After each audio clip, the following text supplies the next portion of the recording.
Mr. Speaker, if he wants to know what Conservatives would do, he should resign and find out. Until then...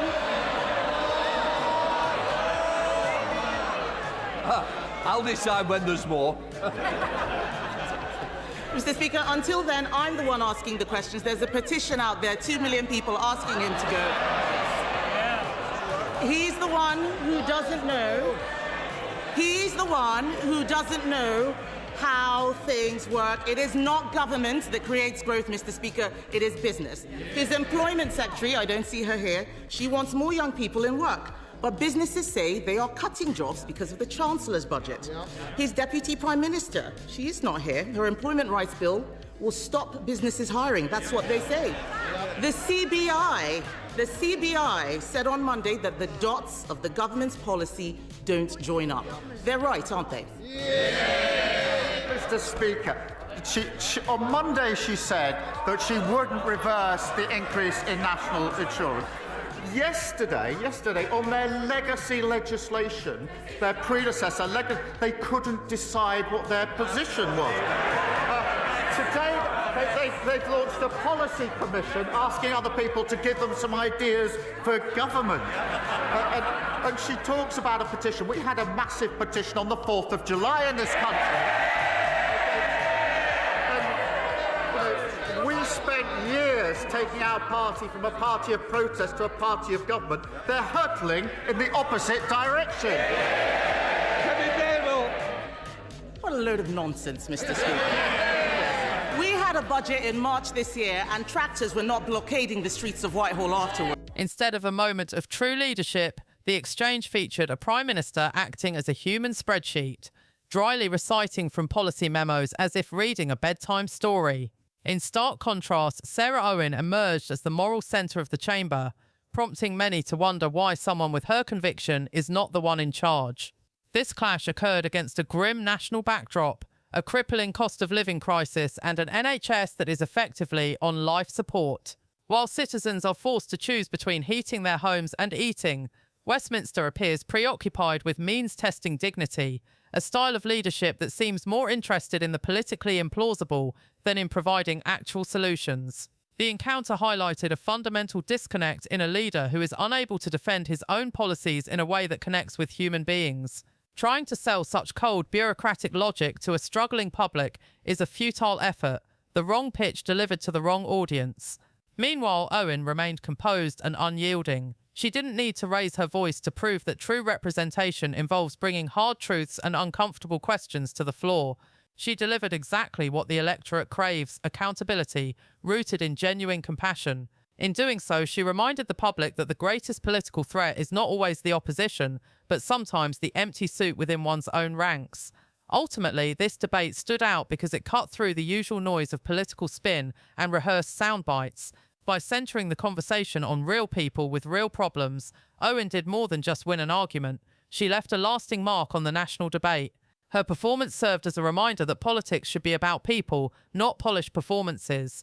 If the current leadership cannot provide answers to these basic human realities, it may be time to stop asking them for solutions and start considering their replacements.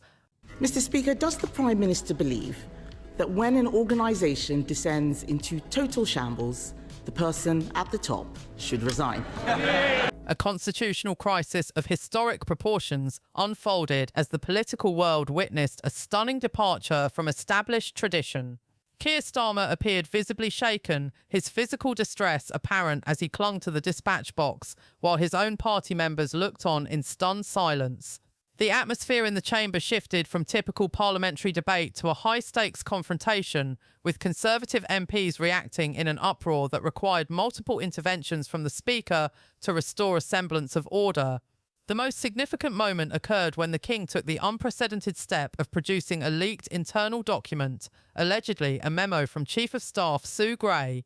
The document reportedly contained instructions for government officials to withhold sensitive migration statistics until after the next election, a move described as a calculated attempt to mislead the public. With a calm but firm demeanour, the monarch invoked his coronation oath as the justification for his intervention, asserting that his duty to protect the nation's democracy and its people superseded the usual conventions of political neutrality.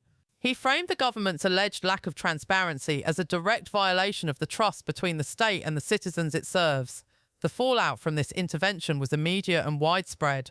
Prominent political figures, including Sir Jacob Rees-Mogg and Ed Davey, acknowledged the gravity of the King's actions, viewing the Crown as a final safeguard of national accountability rather than a purely ceremonial role.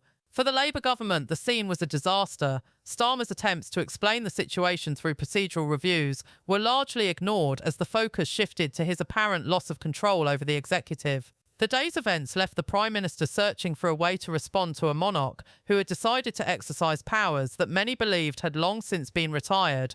The following paraphrase provides an extensive and detailed account of the reported events, organised by themes to capture the full scope of the social, economic and constitutional crisis. The human cost of national priorities, a profound sense of betrayal is sweeping through the United Kingdom as the stark contrast between the treatment of national heroes and undocumented arrivals becomes impossible to ignore.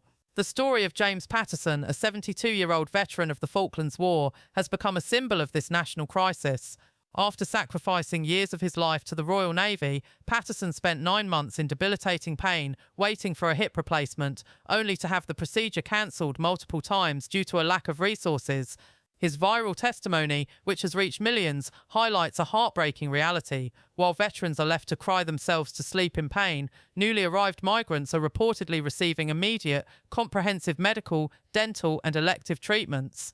This perceived abandonment by the state has ignited a fury that spans the entire country, as citizens argue that those who built and defended the nation are being pushed to the back of the queue. A winter of obscene contrasts, this social friction is further exacerbated by the dire economic conditions facing working-class British families. As energy bills triple and pensioners like Arthur Williams and Margaret Coleman are forced to choose between heating their homes or eating a single meal a day, the government has reportedly allocated £8 billion to house migrants in 4-star luxury hotels. Reports of hotels in Manchester, Leeds and Birmingham being converted into accommodation centres, complete with heated pools, private security and full meal services, have left taxpayers in a state of disgust. Lifelong Labour supporters are turning away from the party, unable to reconcile their own struggle to survive with the government's decision to provide newcomers with amenities that ordinary citizens haven't been able to afford for decades. She doesn't belong in the Treasury, she belongs in La La Land. They raised taxes on working people, that's £16 billion, was to increase benefits to protect them from their backbenchers. He now boasts about removing the 2-child benefit cap, but he used to say that it was unaffordable. He even removed the whip from 7 of them for wanting the same thing. He is very happy to throw them under a bus when it pleases him. So I asked the Prime Minister, how did it suddenly become affordable at the very time he needed to save his own skin? The royal intervention and the 72-hour ultimatum. The situation reached a historical turning point when King Charles III took the unprecedented step of not only addressing Parliament, but remaining for the entirety of a heated 2-hour session. This deviation from the traditional silent role of the monarchy created a surreal atmosphere in the Commons, where Labour ministers reportedly felt the weight of royal judgment with every word they spoke. The tension peaked at 4:32 p.m. when the King rose to deliver a stunning ultimatum. Breaking centuries of convention, he demanded that Prime Minister Keir Starmer release all unredacted migration data within 72 hours.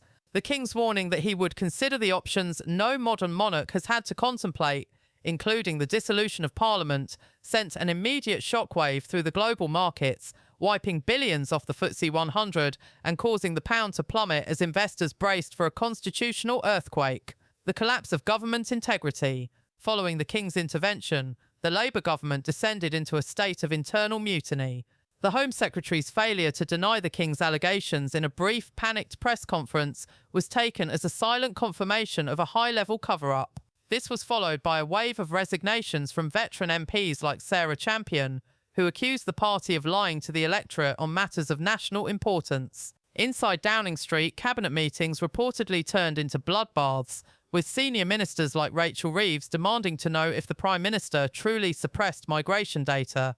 The scandal deepened when leaked documents allegedly revealed Starmer's own signature and handwriting on memos specifically ordering the delay of sensitive statistics until after the election cycle, a revelation that legal experts suggest could constitute misconduct in public office, a shifting political landscape.